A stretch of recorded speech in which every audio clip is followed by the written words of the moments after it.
నమస్తే. తెలుగు రాజ్యంకి స్వాగతం. నేను మీ సంధ్య. ప్రిన్స్ మహేష్ బాబు, ఆయన గురించి ఎంత చెప్పినా తక్కువే. ఎందుకంటే సూపర్ స్టార్ కృష్ణ నట వారసుడిగా ఎంట్రీ ఇచ్చి తండ్రికి మించిన తనయుడు అనిపించుకొని తనదైన శైలిలో ఆయనను ఎవరు టచ్ చేయలేని పొజిషన్కి ఆయన వెళ్ళిపోయిన విధానం మనందరికీ తెలిసిందే. సినిమాకి ఆయన చూపించిన వేరియేషన్ కావచ్చు, తండ్రిలాగే ఆయనలో ఉన్న నటన అనేక కోణాల్లో ఆయన చూపించిన విధానాలు కావచ్చు, కోకొలలు ఉన్నాయి. ఈ నేపథ్యంలో దూకుడు సినిమా మహేష్ బాబు కెరీర్లో ఒక బెంచ్ మార్క్ను సెట్ చేసిందని చెప్పాలి. ఎందుకంటే దాంట్లో మహేష్ బాబు గారిని శ్రీను వైట్ల ఎన్ని రకాలుగా వాడుకున్నారనేది మనందరికీ తెలిసిందే కదా. నిజంగా మహేష్ బాబు గారు పొలిటీషియన్ అయితే ఇలానే ఉంటారేమో అనేంత రేంజ్లో కూడా ఆయన ఫ్యాన్స్ ఇమాజిన్ చేసుకున్నారు అని అంటే ఆయనలో ఉన్న నటనను శ్రీను వైట్ల గారు ఏ రేంజ్లో వాడుకున్నారని చెప్పడానికి ఇంతకు మించి నిదర్శనం అవసరంలా. మరి దూకుడు సినిమా వచ్చి 17 సంవత్సరాలు కంప్లీట్ చేసుకున్న నేపథ్యంలో 16 కంప్లీట్ అయిపోయి 17లోకి అడుగు పెడుతోంది. దూకుడు సినిమా విశేషాలు తెలియజేసే ప్రయత్నం చేస్తాను. చరిత్రకారులు, సినీ రాజకీయ విశ్లేషకులు చిల్లగడ శ్రీకాంత్ గారు మనతో ఉన్నారు. ఆయన మాటల్లో. శ్రీకాంత్ గారు నమస్తే. నమస్కారం సంధ్య గారు. నిజంగా అంటే శ్రీను వైట్ల గారి ప్రతి సినిమాలో తన కామెడీ బెంచ్ మార్క్ అనేది మనం చూస్తూనే ఉన్నాం. ఆ తర్వాత కొంచెం రొట్ట కొట్టడు అనేసి అన్న ఆ అపవాదను కూడా ఆయన మోయడం జరిగింది. బట్ దూకుడులో చూస్తే అప్పటివరకు మహేష్ బాబు గారిని చూసిన దానికి, దూకుడులో మహేష్ బాబు గారిని చూసిన దానికి అసలు కంపేర్ చేయలేము. దాని గురించి ఏం చెప్తారు? వాస్తవానికి ఈ కాంబినేషన్ సెట్ కావడానికి మహేష్ బాబు గారి సోదరి మంజుల గారి కారణం. మంజుల గారే అపాయింట్మెంట్ ఫిక్స్ చేసి మహేష్ బాబు గారిని, శ్రీను వైట్ల గారిని కూర్చోబెట్టిన తర్వాత ఆ మహేష్ బాబు గారిని కలిసిన ఎగ్జైట్మెంట్లో శ్రీను వైట్ల గారు ఏంటంటే ఆయనకి ఏవేవేవో మాట్లాడాలి అనిపిస్తుంది, కానీ మాట్లాడలేనటువంటి పరిస్థితి. ఆయనలో ఆయనే మాటల్ని మర్చిపోయి దిగమింగ వేసుకుంటున్నటువంటి ఒక పరిస్థితి అట. ఆ రోజు కలిసిన రోజు ఆయన సార్ ఖచ్చితంగా నేను మీతో బ్లాక్ బస్టర్ అయితే తీస్తాను అన్నాడంట. సరే మరి అయితే ఆ పనిలో ఉండండి అని చెప్పాడంట మహేష్ బాబు గారు, ఆయన కూడా నవ్వేస్తూ. ఆ తర్వాత మహేష్ బాబు గారు ఏంటంటే కలేజా చేస్తున్నారండి. ఆ సమయానికి కలేజా డిలే అవుతోంది, లేట్ అవుతోంది, షెడ్యూల్స్ మీద షెడ్యూల్స్ వేస్తున్నారు. ఈ సమయంలో రచయిత గోపీమోహన్ గారు, శ్రీను వైట్ల గారు కూర్చుని ఒక పీరియాడికల్ ఫిల్మ్ చేస్తే ఎట్లా ఉంటుందని ఆలోచించి యుగానికి ఒక్కళ్ళలాగా ఒక పీరియాడికల్ ఫిల్మ్ మహేష్ బాబు గారితో చేయాలని నిర్ణయించుకున్నారు. నిర్ణయించుకుని ఆ దారిలో ప్రయాణిస్తుండగా రాఘవేంద్రరావు గారి దగ్గర జేకే భారవి గారు రావణ బ్రహ్మ అనే కథ చెప్తే అది విని శ్రీను వైట్ల గారు చాలా అసలు ఒక విధమైనటువంటి ఒక దిగ్భ్రాంతికరమైనటువంటి మానసిక స్థితికి లోనయ్యి జేకే భారవి గారిని తీసుకువెళ్ళి గోపీమోహన్ గారితో కూర్చోబెట్టి 5-6 గంటలు చర్చలు చేశారంట. మహేష్ బాబు గారిని ఎలా చూపించాలి, ఎటువంటి కథతో మహేష్ బాబు గారితో వెళ్ళాలి. అయితే ఇవేవి అసలు శ్రీను వైట్ల గారికి సంతృప్తినివ్వాల. ఇట్లా కాదు, మనం మహాబలేశ్వర్ వెళ్ళిపోదాం, మహాబలేశ్వర్ వెళ్ళిపోయి అక్కడ కూర్చొని మనం తయారు చేసుకుని వద్దాం. ఈలోపు ఏంటి, మంజులు గారు వాళ్ళ పాప చదువు నిమిత్తమై ఆవిడ విరామం తీసుకున్నారు నిర్మాణానికి. ఇప్పుడు 14 రీల్స్ వాళ్ళు వచ్చారు దీనిలోకి. రామాచంట, మహేష్ ఆచంట, అనిల్ శంకర్ గారు వీళ్ళు వచ్చారు. వీళ్ళు నిర్మాతలు. ఇప్పుడు మహాబలేశ్వర్కి గోపీమోహన్ గారి యొక్క ప్రాధాన్యత చాలా ఉందండి ఈ కథకు సంబంధించి. కథను వండటంలో, ఈ కథని వండడానికి ముందు వీళ్ళు మహాబలేశ్వర్ వెళ్ళారు. గోపీమోహన్ గారు, శ్రీధర్ సీపాన, సూర్య వీళ్ళందరూ వెళ్ళారు. ఇంకా ఎవరో ఉన్నారు ఇద్దరు. వీళ్ళందరూ వీళ్ళు అక్కడ కూర్చుని 15 రోజుల పాటు డే అండ్ నైట్ డిస్కస్ చేస్తే 80% పర్ఫెక్ట్గా ప్యాక్డ్గా వచ్చింది. వచ్చిన తర్వాత లాస్ట్ 20% అసలు అది అవ్వట్లేదంట. అసలు అక్కడి నుంచి లాస్ట్ 20% ఏం చేయాలి అన్నది రావట్లేదు. సరే ఏదైందని చెప్పి శ్రీను వైట్ల గారు వెళ్ళి మహాబలేశ్వర్లో శివుడి గుడి, చాలా ప్రాచీనమైనటువంటి గుడి, ఆ గుడిలోకి వెళ్ళి కూర్చుని ఆలోచిస్తూ వెలుపలికి వచ్చిన తర్వాత వీళ్ళు ఉన్నటువంటి గెస్ట్ హౌస్ పంచగని ఏరియాలో ఉన్నారు. అక్కడికి వచ్చి ఒకటే చెప్పారంట శ్రీను వైట్ల గారు, మనం ఈ కథ చేయటం లేదు, అప్పుడు దాకా వండిన వంటకం ఏదైతుందో అది కాదు అన్నారు. మరైతే ఏంటి అంటే తిరిగి వెళ్ళిపోయి ఆలోచిద్దాం. ఇది మే, జూలై కల్లా కలేజా విడుదలైపోతుంది. ఇది మేలో, జూలై కల్లా కలేజా విడుదలైపోతే ఆగస్ట్ నుంచి వీళ్ళ సినిమా షూటింగ్ స్టార్ట్ అవ్వాలి. మేలో వచ్చేసారు. ఆఫీస్కి వచ్చి ఆఫీస్లో కూర్చున్న తర్వాత అందరినీ అసెంబుల్ చేసి శ్రీను వైట్ల గారు, మీకు తెలుసు కదా ఖైరతాబాద్ నియోజకవర్గం ఎమ్మెల్యే పి జనార్దన్ రెడ్డి గారు. ఆయన ఎంత గొప్ప లీడరు, ఎంత మాస్ లీడరు.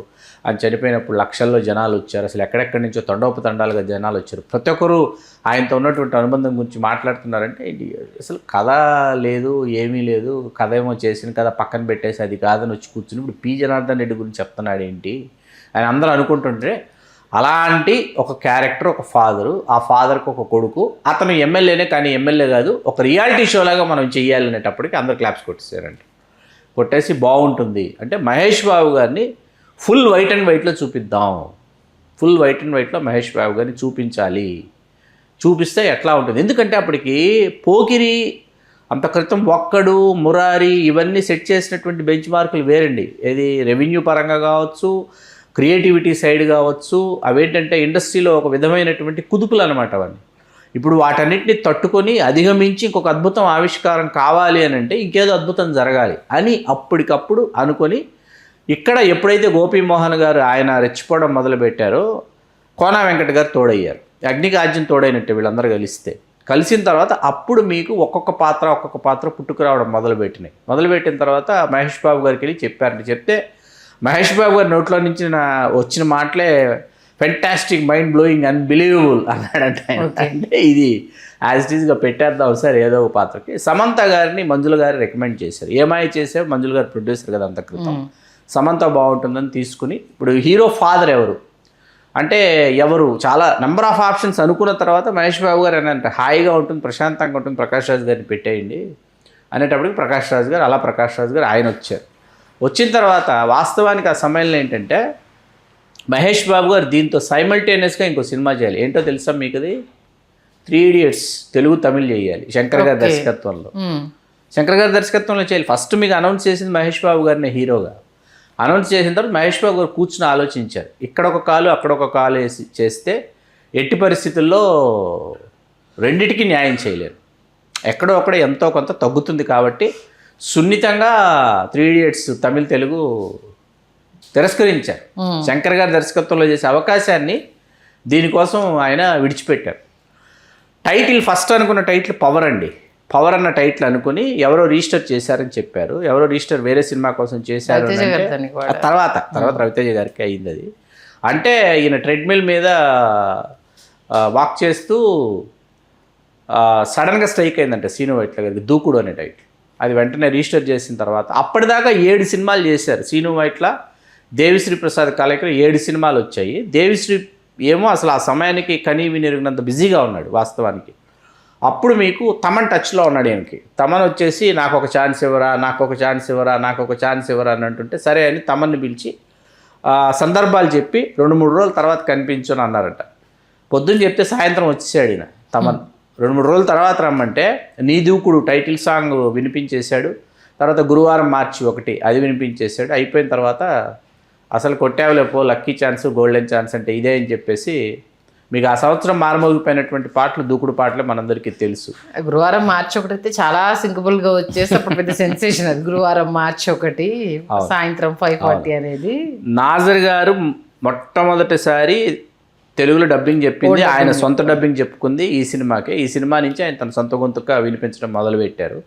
మీకు మహేష్ బాబు గారు అడిగారు మొత్తం కథ అంతా అయిపోయి షూటింగ్కి వెళ్ళాలి కదా, మనకి ఇక్కడ అల్యూమినియం ఫ్యాక్టరీ కావచ్చు, లేకపోతే మిగతా స్టూడియోస్ కావచ్చు, వీటికంటే ఒక సరికొత్త ప్లేస్కి వెళ్ళాలి అని చెప్పి అనుకొని ఇస్తాంబుల్కి వెళ్ళారు. అసలు హెవీ ట్రాఫిక్ ఉంటుందండి.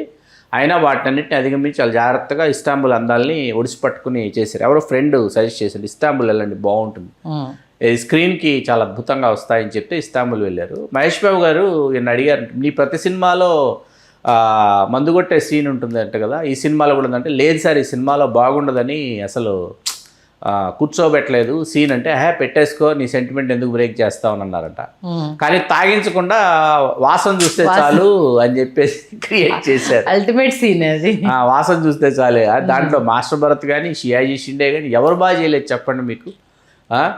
సోనూ సూద్ కానీ మీకు సినిమా నెక్స్ట్ లెవెల్కి తీసుకెళ్ళిపోవడం అంటే ఏంటి అనేది అసలు ముందు చూపున్నాడు.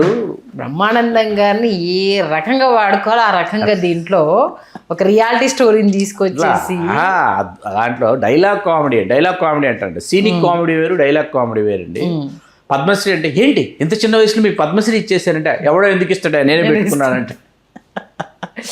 నాగార్జున గారు మీ యాక్టింగ్ చూసి అంటే నేను నమ్మను అని వాళ్ళ మా మనం కానీ చచ్చిపోరా అయితే చచ్చిపో అనేసి అని అన్నాం కావచ్చు.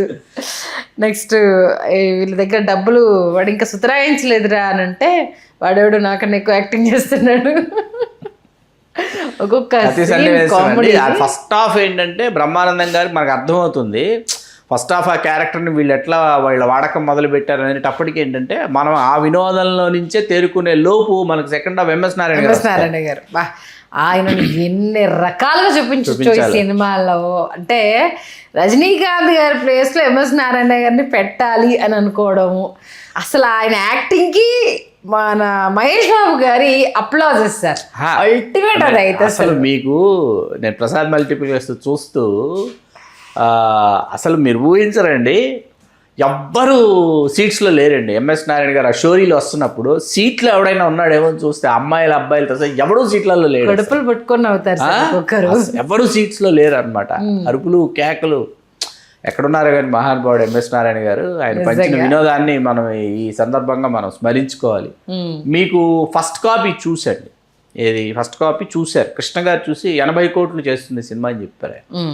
ఆయన పోకిరి 40 కోట్లు చేస్తుందని చెప్పింది, ఆయన 80 కోట్లు చేస్తుంది సినిమా అంటే 2011 సెప్టెంబర్లో విడుదలై నిజంగా ఆ మాటని నిజం చేసినటువంటి సినిమా. మీరు ఇప్పటికీ ఈ సినిమా ఎందుకు ఆడింది, ఎందుకు ఇంత పెద్ద హిట్ అయింది, హాస్యం వల్ల, వినోదం వల్ల, లేకపోతే మరొకటి ఇంకొకటి అంటే కాదండి. అవన్నీ ఏంటంటే అదనపు దినుసులు అవన్నీ. ఆ అదనపు దినుసుల కంటే సినిమాలో ఉన్నటువంటి గొప్పదనం సోల్ అంటాం కదా. సోల్ ఏంటంటే ఎందుకు చేసావు నా కోసం అని చెప్పి ప్రకాష్ రాజ్ గారు క్లైమాక్స్లో అడిగితే నువ్వు నాకు జన్మనిచ్చావు కదా నాన్న అంటాడు. అది సోల్ అనమాట. ఆ మాట, ఆ సన్నివేశంలో వాళ్ళిద్దరు హావభావాలకి అప్రయత్నంగా మన కళ్ళలోంచి నీళ్ళు వస్తాయి. దానివల్ల సినిమా ఆడింది, దానివల్ల అంత పెద్ద హిట్ అయింది. కనెక్టివిటీ సార్ అంటే క్యారెక్టర్ ఫాదర్ గురించి చిన్నప్పటి నుంచి చూసిన వ్యక్తి, ఫాదర్ని మళ్ళా బాధ పెట్టొద్దు అనుకున్నప్పుడు ఫ్యామిలీ అంతా ఏకమయ్యి ఏమేం చెయ్యొచ్చు ఆయన బతికించడం కోసము అనేది, దాన్ని హాస్యభరితంగా ప్లస్ ఎమోషన్ని రెండింటిని క్యారీ చేశారు. వినోదం పూర్తి స్థాయిలో, పూర్తి పాళ్ళలో వినోదాన్ని ఇచ్చి ఎక్కడ అది జొప్పించినట్టు ఉండదు. ఆ స్టోరీతో ట్రావెల్ అవుతూ ఉంటుంది ఆ వినోదం అనేది కూడా. మన ఎంఎస్ నారాయణ గారు ఆయన ధర్మవరం సుబ్రహ్మణ్యం గారు బాబా ఏ క్షణమైనా ల్యాండ్ అయిపోతారన్న ఎలివేషన్ కావచ్చు. పోలీస్ గెటప్లో మళ్ళొక్కసారి మన మహేష్ బాబు గారిని చూడడంతో ఫ్యాన్స్కి పూర్ణకాలంటే దీంట్లోనే ఒక పొలిటీషియన్ గా నిజంగానే వెన్నెల కిషోర్ గారికి బిగ్ బ్రేక్ అండి ఈ సినిమా. ఎందుకంటే మహేష్ బాబు గారి పక్కన వెన్నెల కిషోర్ గారు ఫుల్ ప్లెడ్జ్డ్ క్యారెక్టర్, వెన్నెల కిషోర్ గారికి బిగ్ బ్రేక్. తర్వాత మీకు 50 రోజులు మాత్రమే టాకీ అండి వీళ్ళు చేసింది. 100 రోజులు వీళ్ళకి పాటలకి, ఫైట్స్కి, వీటన్నిటికీ 100 days వర్కింగ్ డేస్ తీసుకుంది. రన్ ఆఫ్ కచ్లో చేసిన పాట కావచ్చు. ఇవన్నీ ఏంటంటే సినిమాని పూర్తి స్థాయి వినోదం, థియేటర్లోకి వెళ్ళి కూర్చున్న ప్రేక్షకుడికి ఒక విందు భోజనం లాంటి సినిమా అనమాట. కాబట్టి ఎక్కడ మనం ఇప్పుడు కూర్చొని చూసినా ఏంటంటే అద్భుతంగా ఉంటుంది సినిమా నిజంగా. అలాంటి శ్రీను వైట్ల గారు ఆ తర్వాత తీసిన సినిమాలు చాలా చాలా నిరాశపడిపోయి, అంటే ఒకటే టైప్ ఆఫ్ కామెడీ అని అంటే జనాలు రిసీవ్ చేసుకోవాలి. ఈ సినిమా నుంచి అమ్మాయిలు ఏ అబ్బాయి అయినా అమ్మాయి వెంట పడితే మా కోసం త్యాగాలు చేయాలి, యుద్ధాలు చేయాలంట మొదలు పెడితే, యుద్ధాలు చేయాలంటే పెద్ద జోధా అక్బర్ మరి. ఆ మహేష్ బాబు గారే గుంటూరు యాస అండి అది. ఆయన గుంటూరు యాసలో చెప్పడం, గుంటూరు విజయవాడ ఆ యాస ఉంటుంది. ఆ యాసలో డైలాగులు చెప్పడం అనేది ఏంటి శాస్త్రి మనకు దానికి ఎట్ట సెట్ అవుద్ది అంటాడే. ఇదంతా గుంటూరు కృష్ణ యాస అనమాట. ఆ యాసకి బాగా ప్రేక్షకులు కనెక్ట్ అయ్యారు వాస్తవానికి. అది నిజంగా. మరొకసారి దూకుడిని గుర్తు చేసి మన మధ్య లేని ఎంఎస్ నారాయణ గారిని, ధర్మవరం సుబ్రహ్మణ్యం గారిని గుర్తు చేశారు. బ్రహ్మానందం గారి కామెడీ టైమింగ్ ఈ సినిమాలో ఏ రేంజ్లో ఉంటుందనేది చాలా ప్రతి ఒక్కరు, మన చంద్రమోహన్ గారు మన మధ్య లేరు దీంట్లో, చిన్నపాటి రోలే అయినా చేస్తూ ఉంటారు ప్రతి దాంట్లో. మన తనకలపల్లి గారు అంటారు ప్రతిసారి ఏదో పుల్ల పెడతా, ఈసారి టంగ్ స్లిప్ వాడికి ఉపయోగపడింది అని చెప్పేసి అని అన్నాము. ఎన్టీఆర్ గారిని దీంట్లోకి చూపించడం, తీసుకురావడం, అండ్ ప్రధానం చేసేసి చూపించడము అనేది నిజంగా. మరొకసారి దూకుండు వచ్చేసి మహేష్ బాబు గారి ఫ్యాన్స్కి సినిమాలోని ఏంటిది సోల్ని కావచ్చు, ఆయనలో ఉన్న ఒక కామెడీ టైమింగ్ కావచ్చు, హీరోయిజానికి ఆ ఎలివేషన్ కావచ్చు, అన్నీ అద్భుతంగా మరొకసారి గుర్తు చేశారు. శ్రీను వైట్ల గారి నుంచి ఇలాంటి సినిమా మరొకటి రావాలి, మళ్ళీ కంబ్యాక్ అవ్వాలని మనస్ఫూర్తిగా కోరుకుందాం. మంచి విశ్లేషణ అందించారు. ధన్యవాదాలు శ్రీకాంత్. ధన్యవాదాలు సంధ్య గారు. హలో, తెలుగు రాజ్యం ఛానల్ చూస్తున్నారా? సామాజిక, రాజకీయ, జీవన చిత్రణే తెలుగు రాజ్యం. అతిశయోక్తులు, అసత్యాలు ఉండవు. రాజకీయ కోణం కాదు, ప్రజా కోణమే కొలబద్ద. తెలుగు రాజ్యం వీక్షణ మీ ఉత్తమ అభిరుచికి నిదర్శనం.